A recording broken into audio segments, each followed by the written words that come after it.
Good morning. Welcome to today's webcast, Enable Digitization in Hydrocarbon Processing Industry with MQTT. I'm Mike Rhodes, Managing Editor of Hydrocarbon Processing and H2 Tech magazines, and I'm your moderator today.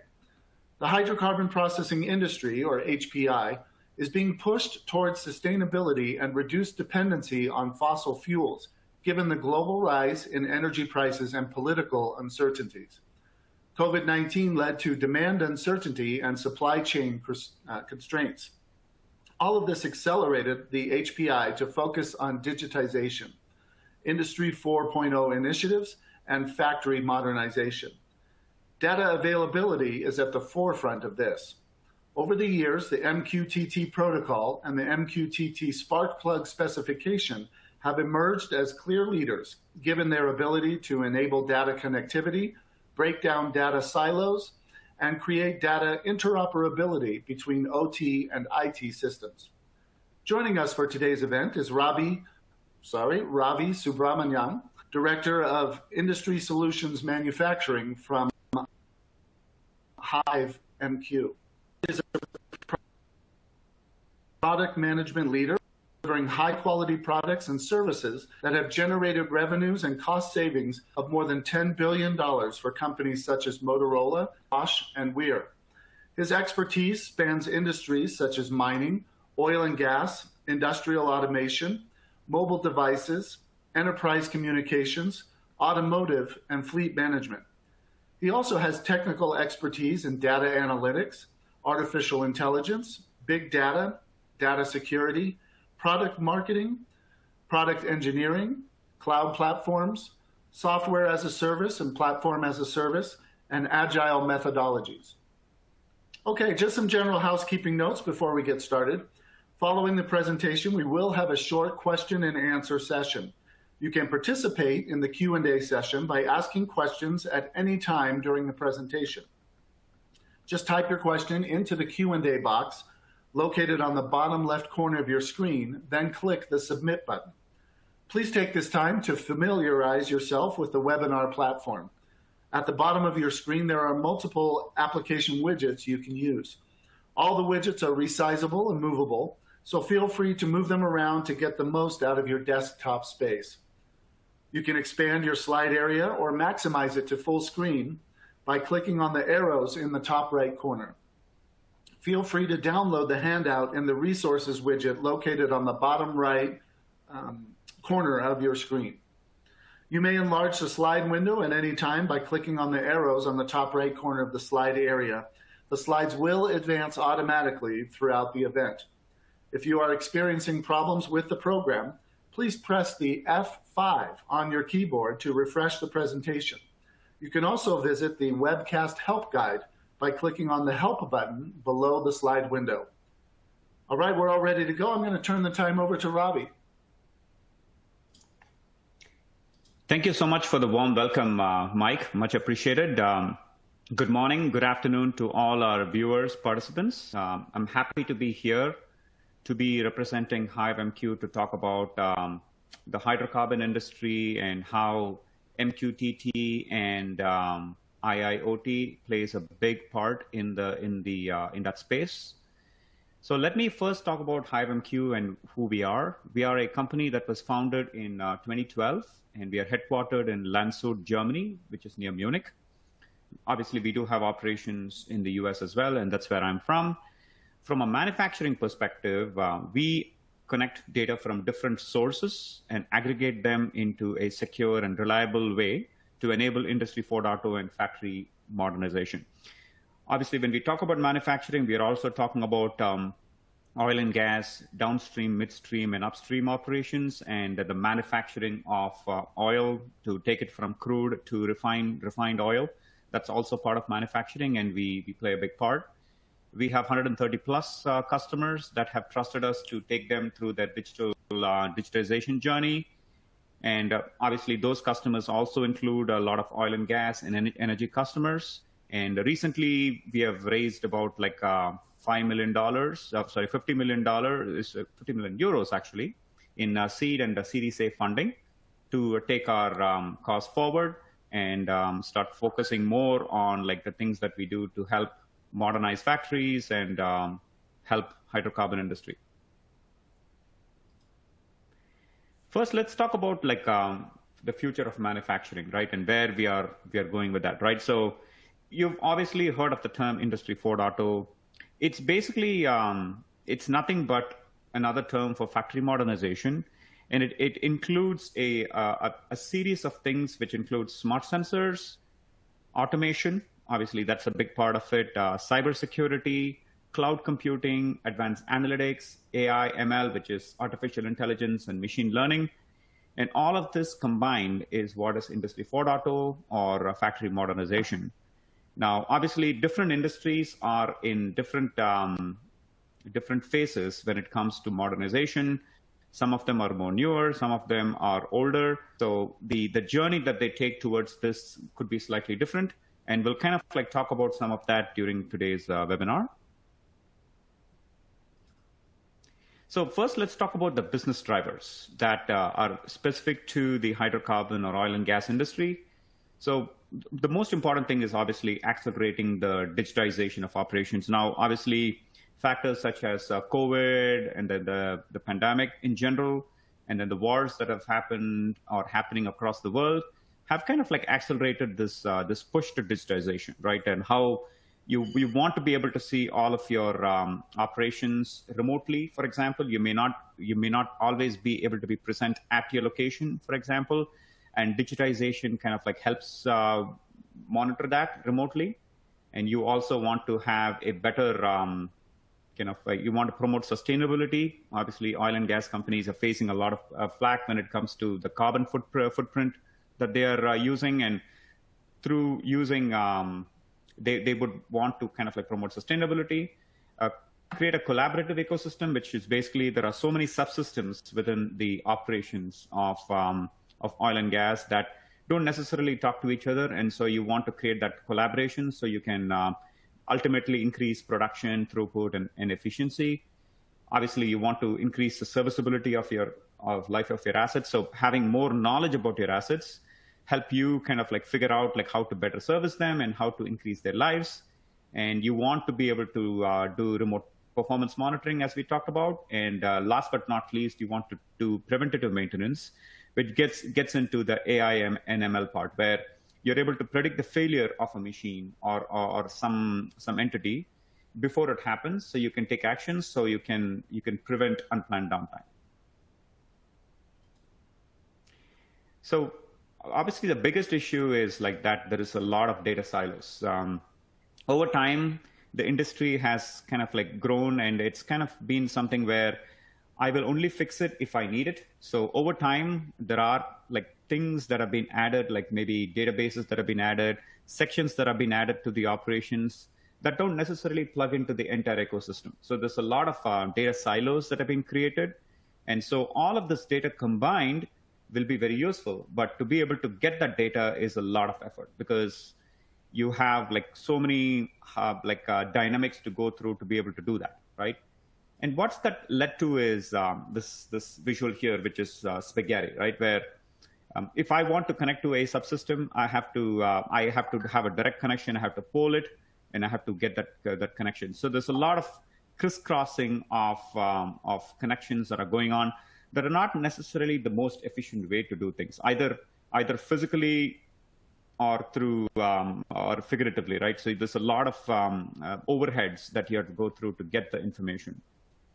And that kind of is represented here in an architecture format, where you have, you obviously have on the left side, you have the actual devices that you encounter in your operations, oil wells, or in the midstream, you have the pipelines, you have the storage devices. Upstream, you have the refineries and all the equipments that go into that. And then typically you have sensors that go on top of that that are able to collect some information. And you have protocols such as Modbus that are very common in the space. You have a series of analog input outputs and digital input outputs, all of them feeding data into a common layer, which is what we call a gateway. That is, as the term is defining, it basically is able to talk the language on the left and then translate it to the IT layer of things, right? And then you have things like a programming logic controllers that are able to control some of the operations that also act as some devices that one can talk to and connect to the IT world. And then you have devices like robots and other things that are doing specific operations. And as you can see, the connections are not like quite ideal. If an application needs some information to run it, and it needs some piece of information from the gateway, it's going to try to talk to it directly, right? There's not going to be like a centralized way of talking. So it has to form a direct connection and do what we call polling, which is basically poll for information and hope to get something in return, right? Obviously, it's going to be a lot of bandwidth hogging, because if I'm going to poll and I don't see a response, I'm going to try polling again. And that is going to cause some issues on my side. And so that is not desirable, right? Moving on to the next slide. So just talking about a little bit more on some of the difficulties and some of the challenges that are faced. It's kind of like, as you can see, it's kind of like difficult to change workflows and processes, because these things have been created over time. And there's always the mentality of let's not break it or let's not fix it if it's not broken. So there is, to be able to change workflows and processes is a lot of effort. To be able to set up new systems and facilities are rather difficult, because there is no blueprint, if you will, right, for how you do these things, because they haven't been done at a strategic level. It's been done based on like a need rather than like an overall kind of like a strategy around digital, like Industry 4.0 and so on and so forth, where things can be replicated across the board. And again, in general, it's difficult to analyze data across the entire system, as we talked about. Now let's look at like some of the other ways we can look at this, right? So again, what is really needed is more agility when it comes to when it comes to software operations. These are the desires. There is obviously like faster mean time to recovery. That like if there is a failure, for example, you want to be able to recover quickly from the failure. And if you want the centralized command and control, right? Because you have your operations are going to be very complex, and if you just depend on your local kind of like SCADA system or other control systems that you have and manage it, it's somewhat difficult, because it's somewhat difficult to control all of your different sites, if you will, from individual kind of like on-premise command and control.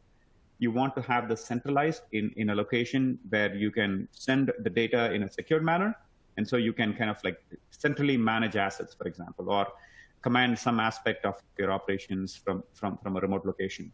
Again, having that visualization of all of your processes is key to that. And last but not least, your consistent and flexible software architecture, where you're able to kind of change things on the fly and add things to your software architecture. Mike talked about SaaS and PaaS, right? Software as a service or platform as a service. You want to be able to implement these things in a rather succinct and efficient ways, so you can add and subtract to your operations easily. So those are the key things here. Now let's talk about like the decoupled architecture. Previously, we saw an architecture where there was like a lot of polling happening. There was a lot of crisscross happening across the board between the items on the left side, which is on the OT side of things. By the way, OT stands for operations technology, and IT stands for obviously like information technology. And OT is like, it's your core operations, which happens in the remote oil fields, or be it refinery, or be it the pipelines and the storage. And IT is obviously the layer above, that is kind of like managing your enterprise from an application perspective that is capable of doing analytics. But the key thing is like you need to be able to efficiently connect the data from the left to the right and vice versa. And that's where the concept of this decoupled architecture, where you have a single source of truth. So if an application on the right side wants to talk to an entity on the left, all it needs to do is it needs to talk through that centralized source of truth, and then that centralized source of truth is then brokering the information that the application needs from where it needs to get into, like sort of like a publish subscribe. The items on the left, for example, the gateway or the PLC or the device, publishes information as it's available to the centralized repository, which is the broker. And this broker makes that information available to anybody and everybody that has subscribed to that information.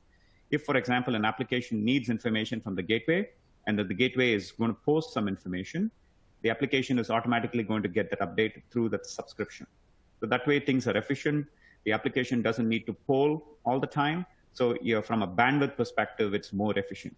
And also from a overall system usage and efficiency perspective as well, it is very efficient. So now let's introduce MQTT, right? MQTT, originally it actually stood for something, message queue telemetry transport, but now it actually is just the term MQTT. It is run by the Eclipse Foundation, which kind of like oversees that the protocol. It basically is what it is like a standard binary publish subscribe messaging protocol that's designed for fast and reliable transportation of information, if you will, between devices in what we call a constrained condition. Okay?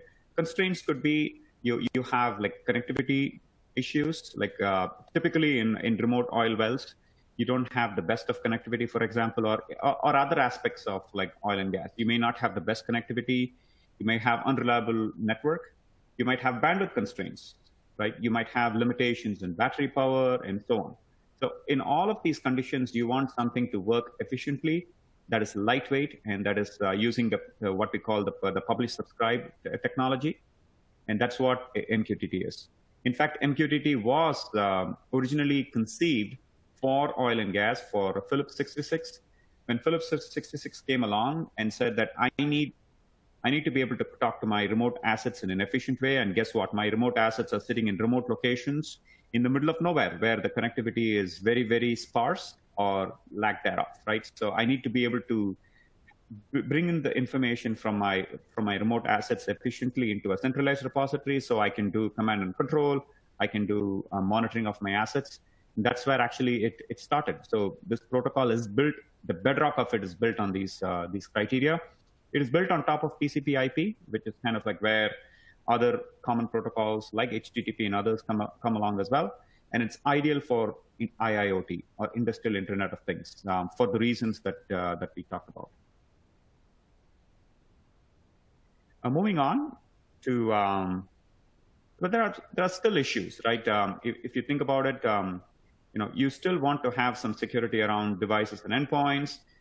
They have different topics and different payloads and different data structures.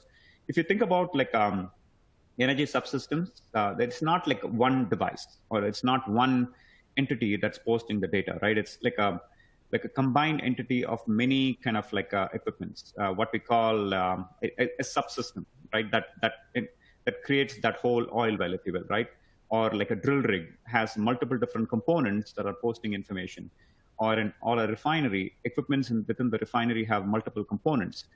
So you don't want each of these components to be able to post separately. You want them to be able to post all of the information together, which means from a data structure perspective, you want to structure it in such a way that it's a combination of all of this, right?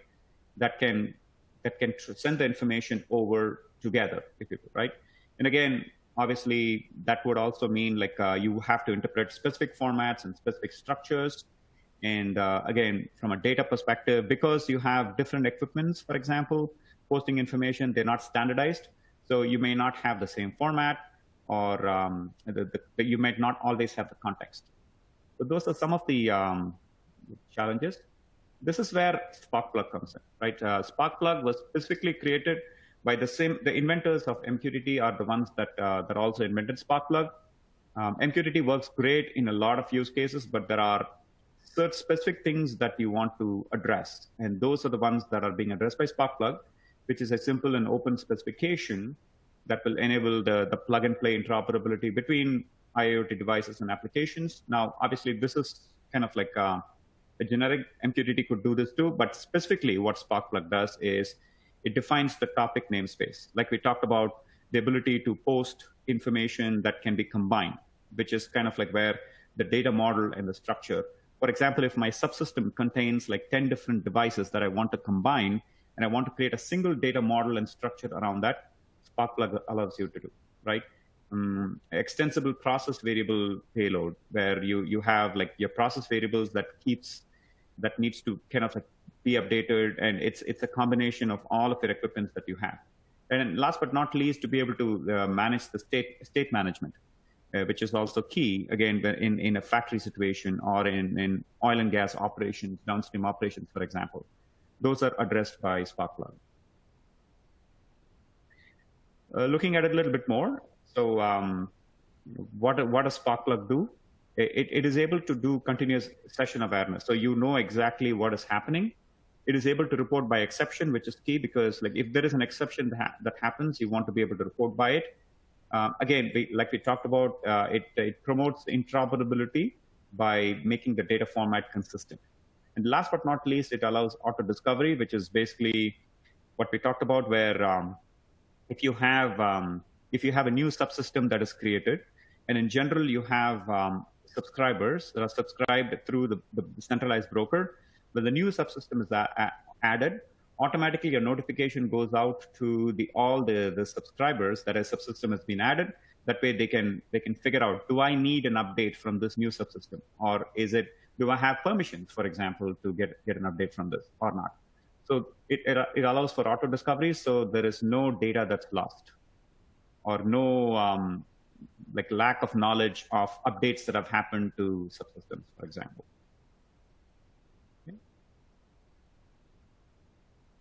Okay, now let's look at the architecture. Now that with the Sparkplug added on top of it, you still have your device and sensors on the left. Now in the second layer, we have what we call the edge of network nodes. And this is interesting. This is important because you have the ability to combine different components into an edge of network. And the interesting thing here is that none of the devices that come into it, you don't really need to know what protocol it's following. So somehow the edge of the network is able to figure out like what protocols it's talking on, either Modbus or other OPC-UA or other things, and it just is able to post the information out in a way that the broker understands, which is the MQTT, right? And then you have your applications on the right, which are what we call the application nodes, and in the center you have the broker, which is able to offer the centralized source of truth, talking to your OT systems on the left, and which typically are the publishers, and then talking to the IT systems on the right, which are the subscribers, right? And then you can also have your centralized SCADA or IIoT host system, which could just be like another MQTT app client that talks to the broker, or you can use an extension framework and have this available. So we'll talk more about this in the subsequent slides. Now let's talk about the SCADA and IIoT host, right? So the idea is that you could obviously, like traditionally, you have your SCADA systems within your premise, within an oil rig or your downstream operations. You have SCADA systems there, which works perfectly. But the issue becomes where you have multiple of these sites that you want to manage, and you might want to manage it all together in one centralized location as opposed to managing it separately, and potentially share some best practices across the board, and also potentially reduce the number of overheads that you have. You can have somebody sitting in like a urban location, for example, and manage all of these remote locations through the centralized SCADA system, if you will, right? So that's the idea. And you have the ability to do continuous session state awareness on all of your participants, which could be machines, PLCs, sensors, gateways, applications. The key thing is you're not responsible for establishing connections to the devices, right? Because that is all taken care of by the components to the left, and then like it's all fed through the broker. And so the SCADA system, the centralized SCADA system, is just talking to the broker and getting all the information it needs to be able to run a centralized SCADA system. So that's the major advantage there, that it doesn't need to understand the connectivity for the different devices, which typically is what the SCADA systems do. So in Sparkplug devices, edge of network, and SCADA, IIoT host, all are connected to a centralized broker, as we talked about. And to basically publish information, and to subscribe to data, and also to allow the ability to report by exception. Right, the next component is the edge of network nodes. So this is kind of like where it provides basically a physical or a logical gateway function for devices that don't implement Sparkplug or that don't implement MQTT, right? It's able to combine all of your devices that say talk other protocols. For example, it's able to bring all the data up, and then it's able to publish it out in either MQTT or, in this case, Sparkplug format. It's able to manage the state and the session for itself in all of the connected sensors in other devices. It allows devices that implement protocols such as OPC UA, Modbus, and other proprietary protocols to connect to a Sparkplug architecture. And that's the advantage of this end-of-network node concept of Sparkplug. The actual devices are your devices and sensors that are the key endpoints that are actually doing the job for you, be it's doing like the actual work of trying to figure out like what your fluid level is, for example, the oil levels, or it's trying to find out like what your temperature is. And these are key for the maintenance and management of your system. And these are the ones that are collecting the data and sending it up to the edge of the network nodes, right? And then the edge of the network node then bridges that data from these devices into the Sparkplug protocol, into the centralized broker, and then over to the IT systems and other subscribers that need that information.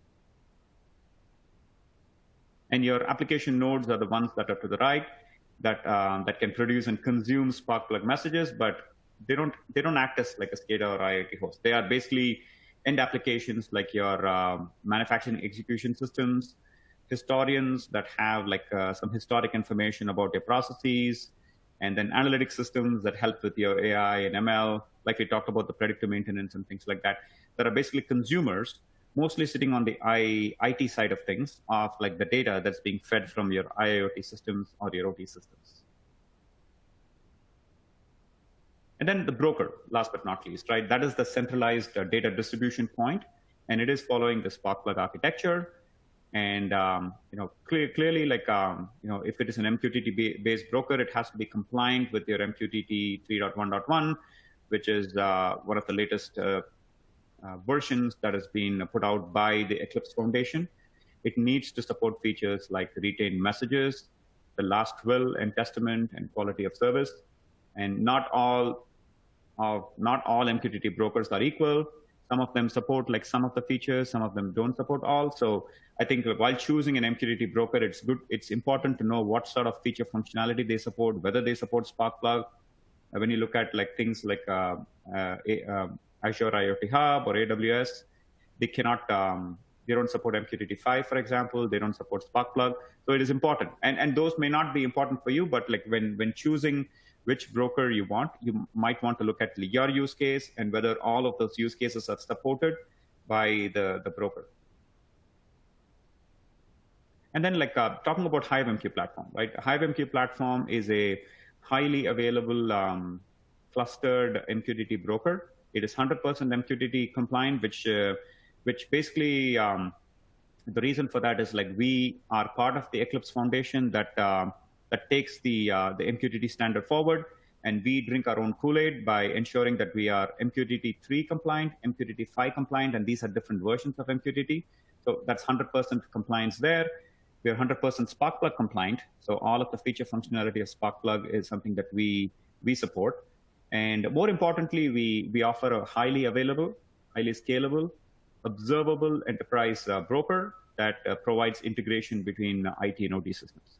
What does that mean, right? What does highly available means? There's a technology, or there is a term called clustering, which is basically ability to have like different clusters, if you will, within your broker, such that if one cluster goes down, for example, for whatever reason, you have another cluster that immediately takes over, so that from an end application perspective, the data is not lost.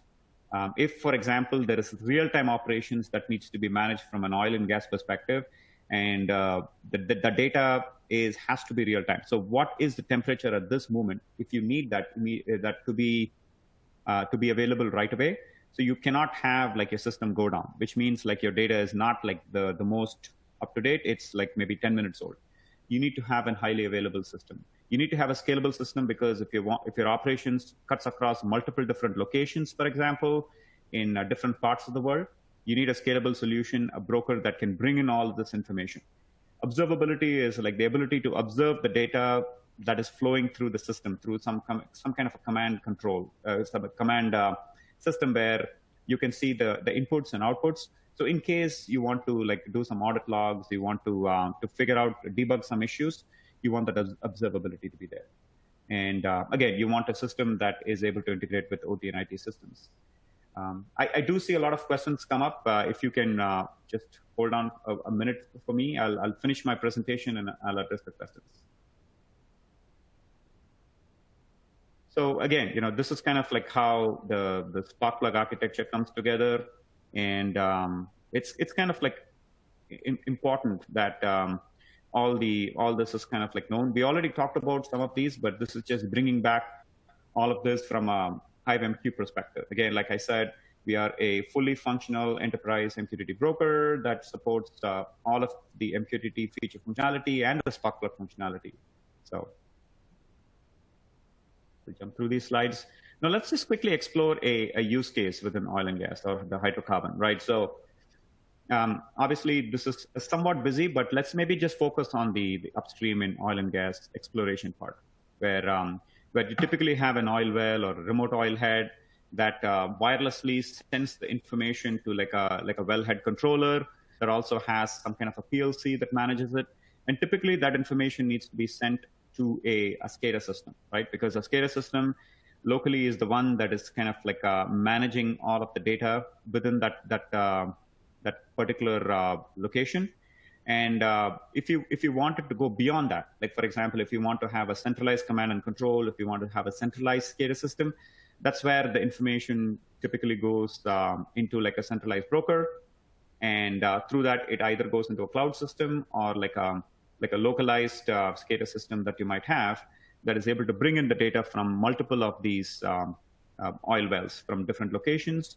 And it's able to consolidate that and present the data in a format that would be useful to remotely monitor these things. So again, we support like a broker would be able to support the ability to send the data to a local SCADA system for management, or to a cloud or an enterprise location to manage the data there. And the same thing for midstream or downstream as well.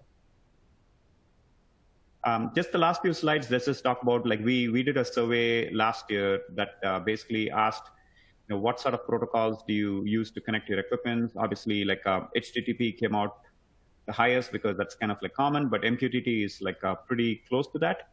And as you can see, the other Modbus is pretty common in the oil and gas space, but it is actually like a bandwidth hogger, and it is also not efficient when it comes to like getting fast data, for example, to the cloud.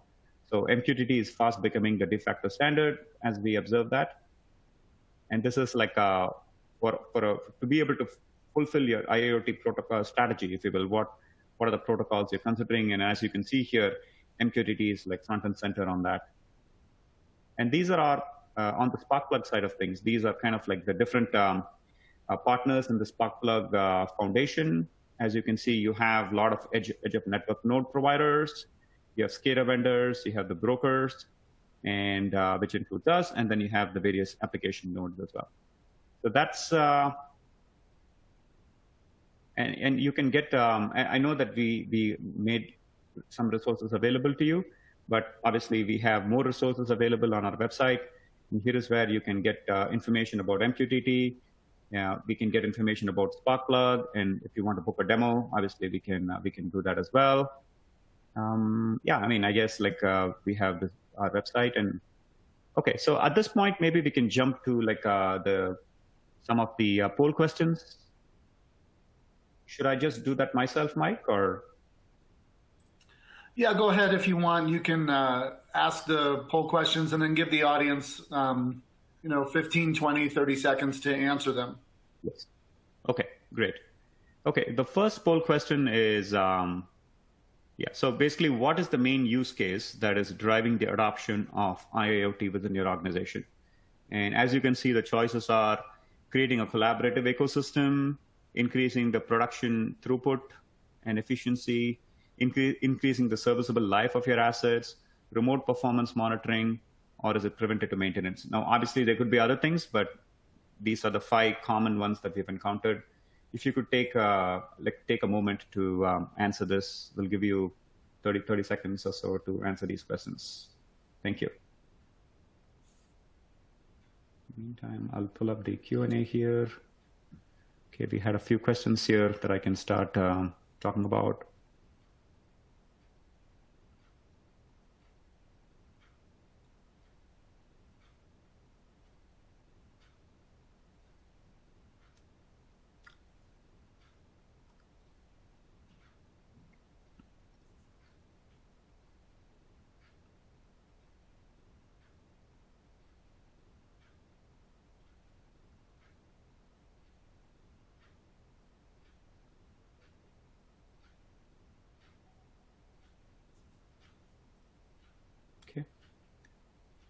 Thank you again. I think we are good.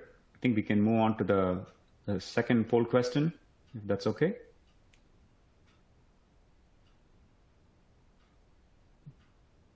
Okay. Which is can you flash the second poll question here, please? Thank you. Oh, that's the result. Okay, great. Thank you. Thank you so much for posting the result. Let me pull it up here. I see the main use case. It's mainly to create a collaborative ecosystem, which is kind of like what we typically see. There's also remote performance monitoring, which is the number 2. And then a close third is like increasing productivity, throughput, and efficiency, and the rest of the things. So this is typical. We kind of like encounter this. So thank you so much for that answer. Now we can go on to the next one, which is basically, what is the biggest connectivity hurdle that you're facing when it comes to adopting IIoT, which is Industrial Internet of Things? Legacy infrastructure, remote operations in hostile environments with unreliable connectivity, a current protocol that use too much bandwidth and don't allow data to be transferred fast enough for you to do anything meaningful with IIoT. The solution needs to work with existing infrastructure, which is kind of like hard, and it justifies new investments, which are kind of like difficult. From your perspective, these are the choices. We'll give you a few seconds to answer that.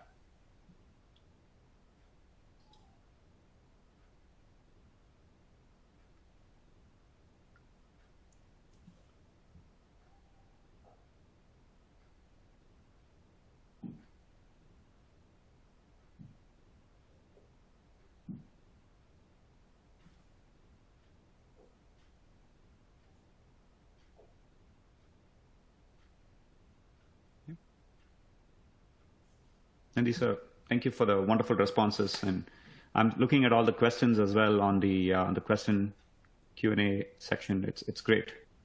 We'll start addressing them as soon as we finish this poll.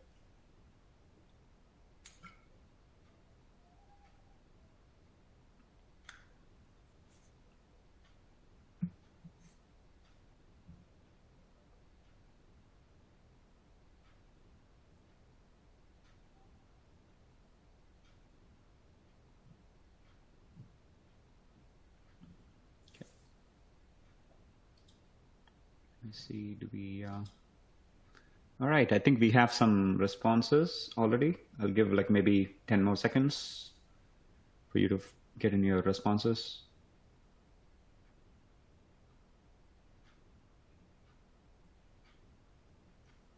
All right, that's great. Thank you so much for responding to this. Yeah, again, the question was, what is the biggest hurdle that you're facing when it comes to adoption of IoT? Mike, interestingly, the solution needs to work with existing infrastructure, and it's hard to justify new investments is coming out as number 1.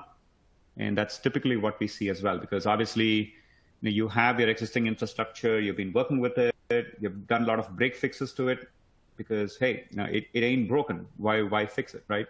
And now if you have to like introduce IIoT, there is a lot of new investments, and that means that you have to like justify why you want IIoT, what benefits it will bring, and that is typically the biggest hurdle that we see. And then the second one is we see is legacy infrastructure. Again, things that are not quite up to date maybe not even Industry 4.0, it's Industry 3.0, right, which was put in for a specific reason, and now you're trying to figure out what to do with it. So that was also pretty typical. So again, I want to thank everyone for your very, very meaningful responses. I think it's great. Now I think, Mike, we can jump into the Q&A section. That sounds great. For our audience, let's transition to the Q&A portion of the webcast. For our audience, you can continue to submit your questions in the Q&A box located on the bottom left corner of your screen. So Ravi, I'm just going to go ahead and start with our first question. What separates MQTT from other similar standards-based protocols when it comes to enabling oil and gas? Yeah, and I think, thank you, Mike, for the question. I think we kind of answered this question when we were talking about the solution, or when we were introducing MQTT. MQTT originated in the oil and gas space. Like I said, with Phillips 66 wanting to be able to talk to the remote assets with unreliable connectivity, or harsh environments, as we call it, right, where things are not always available to you, the bandwidth is limited. And so that is kind of like where MQTT really shines. Whereas if you look at the other protocols that are currently prevalent within the oil and gas space, like the Modbus or the other protocols, they're not quite efficient when it comes to, I mean, they may be efficient when it comes to the local operations, but it's not quite efficient to get the data out, which is what you want, right? You want the data to be available at a certain rate, and you want to limit your bandwidth, also, because obviously if you have to do it over cellular, for example, right, it's going to cost a lot of bucks if you have to like spend a lot of bandwidth to get the data out. So you want something that is that uses less bandwidth, but is able to bring the data out in a much faster, and it has a much lower footprint. So those are the advantages that MQTT has over others. Okay. Another question here. Have you tested the HiveMQ limit of signals management without service degradation? Thank you, Egner, for that wonderful question. Yeah, so we work closely with the customers to ensure that the way we deploy what we call the number of cores, if you will, or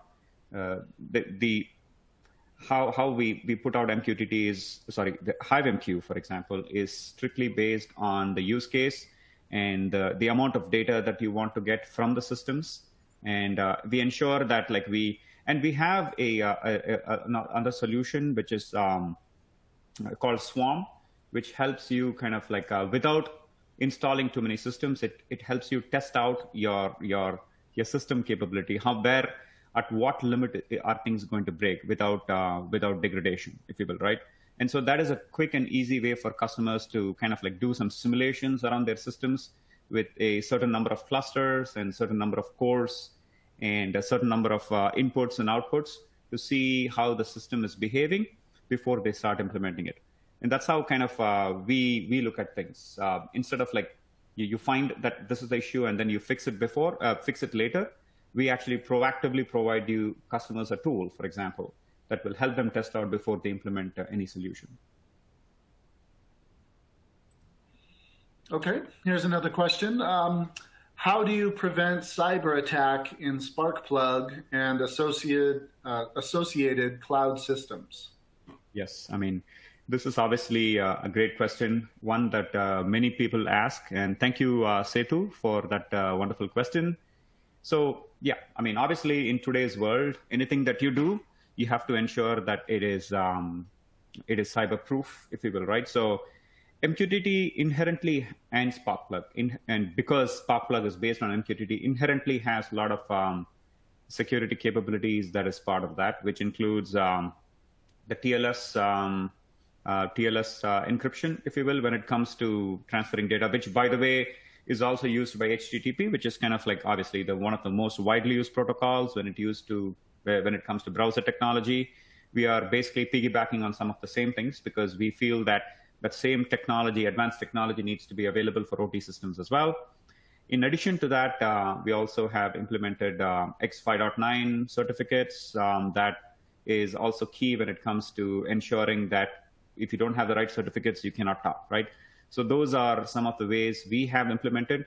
The other thing that we have done is we have extensions that we make available. And I just want to take a minute to talk about these extensions, right? Because we have one of the most robust MQTT broker out there that can talk to various systems. One of the things that we hang our hats on is that using our broker, you're not like locked into a particular vendor. Like, for example, if you go with AWS or Azure, for example, you may be locked into their ecosystem when it comes to applications. But what we do is that our broker can talk to multiple clouds or multiple systems. For example, a Kafka instance or another piece of software or something that you want to implement from a customer perspective, something that is specific to you, right?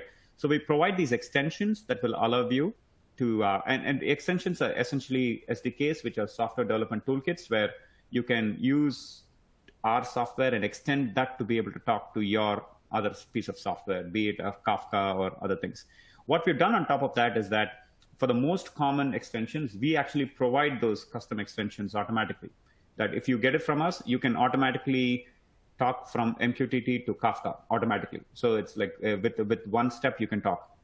The other thing that we provide is what we call a security extension. And that's more relevant to this question, where IT teams always come to us and say, I don't want to reinvent the wheel by using the security postures that you have within your kind of like your broker, right?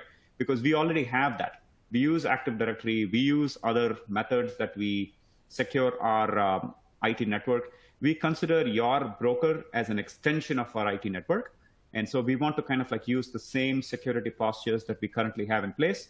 So what we tell them is you can use our security extension that you have, that we provide you. And then you can basically implement or use the same security postures that you might have to make the HiveMQ Broker secure, right? Or to kind of like implement on the broker. So the broker then becomes part of your system, and it is no different from the other components that you have. So from a consistency perspective, from an IT system, it is great, and a lot of customers have really appreciated that. So we obviously provide our own security methods, but we also are compliant with the security that our customers already have in place. These are some of the methods that we constantly look for more ways that, because cyber is something that it's a journey, right? Nobody can say that they have the most secure system in the world and they can rest on their laurels and say, I'm good, right? Because there are new threats that keep coming every day. So we have to keep looking at it. And so we are constantly looking for partners. One of the other things that HiveMQ does is build partnerships with security providers, and so that their security modules can work with us using the extensions that we provide.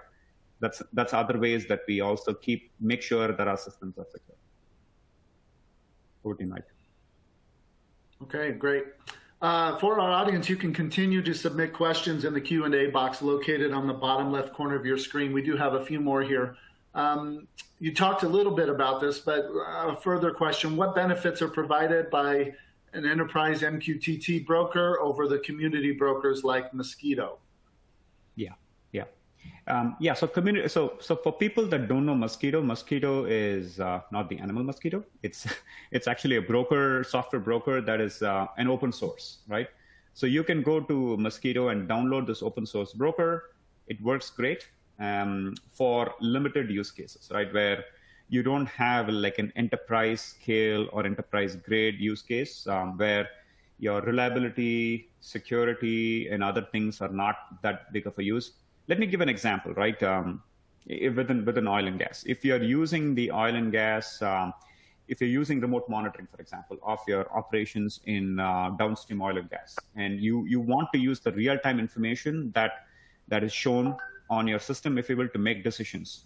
You're remotely monitoring it, and you're using that real-time systems to know, hey, do I want to throttle back my my operation, right, based on the information. If that information being real-time is absolutely key to you, then your Mosquitto wouldn't cut it, because that information, they cannot make it real because it's not as scalable or as reliable as an an enterprise-grade broker like HiveMQ, right? But it works brilliantly in small use cases where these things are not as important. So a lot of people actually like start off with Mosquito, or they actually start off with a community edition of HiveMQ, because we also have a community edition that you can download for free and you can start testing with it. It doesn't offer certain feature functionalities like clustering and some of this other security things that we talked about, but it functions great. You can do a POC, which is a proof of concept. And then a lot of customers have come and said, you know what, based on all of this, I love your solution, but I want these features, so I want to go for an enterprise version, right? So if you're looking from a security, scalability, reliability, observability, flexibility perspective, those are the areas where an enterprise MQTT broker really scores over community brokers. Mike, over to you. Okay, that's great. Here's another question.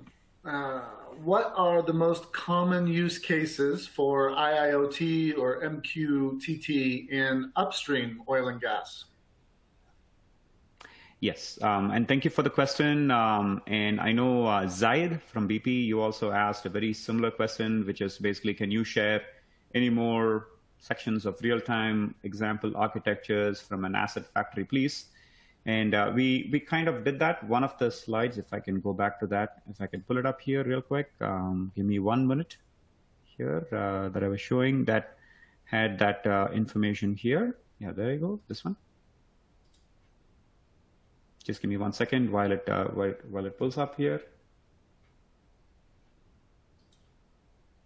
Okay, sorry, that didn't quite work. Just give me 1 more second. I was trying to pull up that slide where I had the architecture. Yeah. This is the one, push to audience. Okay, I do want to push to, yeah, there you go. Okay. All right, so this is the slide that I talked about that briefly goes over the use case, right?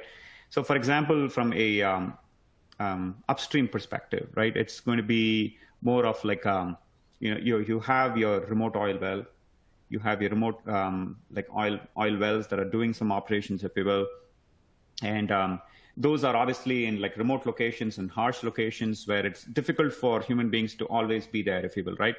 And the clear use case there is that it needs to be remotely monitored from a centralized location, either on the cloud or at an enterprise location. Like in the case of Phillips 66, for example, that originally MQTT started, they had like a enterprise location in their enterprise, in a centralized location, right?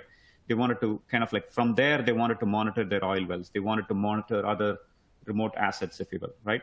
So that they can make decisions on some of the operations based on that. The technology wasn't great at the time for them to be able to do command and control, but that would at least tell them, okay, hey, Joe, go to this location and take care of this, or at least look at this particular data because I'm seeing some anomalies here, some condition that is going not quite what it's supposed to be, right? Historically, it's been this, but now it seems to be going off. So take care of that, right? In this day and age, you can actually do that yourself from remote locations. You can do command and control, and that very securely, if you will, right? Without any issues.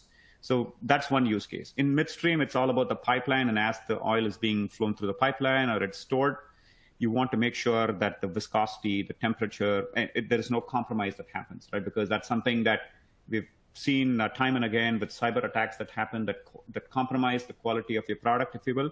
So you want to be able to monitor that to make sure that those parameters are completely maintained from the time they start to where it finishes. So that's another use case there. Downstream is like in the refineries, it's the quality of your oil and the quality of like the processes that you might have. You want to monitor that to make sure things are functioning properly. In downstream, we have seen, again, all these things are monitored through the SCADA system that's there, or through a centralized location, either on an enterprise or the cloud. So those are some of the common use cases that we've encountered, Mike.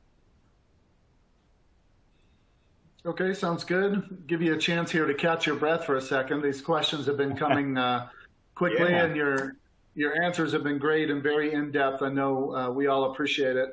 Thank you. We do have a couple. Ravi, do you want to take a look at one or two of these last questions and see if there are any you want to address? Yes, yes. Okay, I was kind of hoping to see your. Okay, so Zaid actually followed up with an example of a real example architecture with a real vendor equipment on sensors, PLCs. Okay. So Zaid, for sure, we obviously, if you can reach out to us and set up a meeting with us, we can share some of the real customer information. We obviously couldn't share it in this forum, but typically, like the kind of use case that you encounter are very similar to this. We have kind of like made it a little bit more simplified here for the architecture, but we can certainly kind of like discuss the details around real vendors or OEMs, for example, that are in the space. The typical use case that you see with corporations that are doing downstream is that they want to be able to monitor the oil levels. They want to be able to monitor the temperature, the pressure, right? And they typically working with OEMs that provide them the SCADA system, right? To be able to do that. And then they use Modbus, for example, as the protocol to be able to connect these things up. And they are having issues because it hogs a lot of bandwidth. And also, it's not able to send data quickly enough to your SCADA system to be able to make it meaningful. So they come towards us to use MQTT to increase the speed, reduce the bandwidth, and be more efficient. Those are the common use cases. But thank you for the question. I'll take one more if that's okay, Mike. Alex had a question from. So Alex had a question. Okay. Okay, digital twin. Okay, I'll address that. But let me address this question. Okay, HiveMQ hosts an open source community. Can you comment the pros and cons of the general shift towards open source technology? How does this impact your business model and sustainability of solutions? That's a great question, Alex. We strongly believe in giving back, and we strongly believe in contributing back to open source because MQTT is one of that, right? MQTT is an open community. One of the bedrocks of MQTT is that any vendor that's on MQTT that's compliant with MQTT is equal, or at least like on paper, right? If you have implemented MQTT fully, you're equal. Whereas some of the other protocols, the so-called like big protocols, it depends, right? And depending on who implements it, the implementation could be different. So the compliance is not quite there, right? So that's kind of like the reason why we actually truly believe in open source. And we want customers to try out a solution, right? And not like the proof is in the pudding, right? You want to try it out before you can adopt it. And so that's the reason why we provide a community edition. We also have cloud-based solutions now where we can offer pay as you go, where what we do basically is we manage the broker on the cloud on your behalf. So you don't, as a customer, have to manage it, because a lot of customers have come to us and said, this is great, but I don't have the IT backbone to be able to manage it myself. Or I want my IT team to focus on my core operations, whereas I want you to manage the broker on my behalf. So that's why we have launched the cloud-based solutions, right? But at any rate, like the open sourceness is not something that hurts us. In fact, it helps us a lot because it gives a chance for customers to test it out. And they obviously, like, we obviously don't put all of the feature functionality there. They start comparing that to the enterprise versions or the professional versions, and they say, okay, you know what, for our operations, we need this particular feature or that feature, so we can easily add that, and then they can test with it, and that's how they become paying customers. So it's not really hurted us or our business model. It really has promoted customers to start adopting our solutions or an MQTT-based solution in a controlled way, in a what we call foolproof way, so that they can start adopting it and seeing. Some of our customers have tried it for close to 6 months, a year. We work with them to help them out without they paying anything, because we truly believe in the value of our solution, if you will. So. Okay, that sounds great. Thank you to our audience for your outstanding questions, and thank you for attending today's webcast. A special thank you to Ravi and HiveMQ for putting together this timely and informative presentation.